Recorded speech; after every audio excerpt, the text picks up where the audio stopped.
મને સમજાતું નથી કે ઓબીસી ચહેરો શું ફેર પડે, ઓબીસી શું આમણે અત્યાર સુધીમાં વિશ્વકર્મા સમાજના ભલા માટે એકચ્યુઅલી શું કર્યું છે? એ કોઈ રેકોર્ડ ઉપર હોય તો મને કોઈ કે. સમાજના ભલા માટે, પોતાના સમાજના ભલા માટે પણ શું કર્યું? સમગ્ર ઓબીસી ચહેરો, ઓબીસીને શું ફાયદો થવાનો ભાઈથી? શું એવું કરી નાખવાનું ઓબીસી માટે?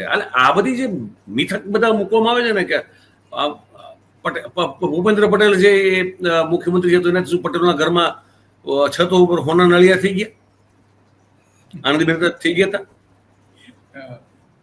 શું કઈ તમને આઉટરાઇટ સરકારી નોકરીઓમાં શિક્ષકોમાં ને પોલીસમાં ને એલઆરડીમાં પટેલોને 50% જગ્યા મળી ગઈ? એટલે આ બધી વાર્તાઓ છે. કામ તો એના જ થાય છે જેના સુવાળા સંબંધો છે સત્તાધિકારીઓ સાથે.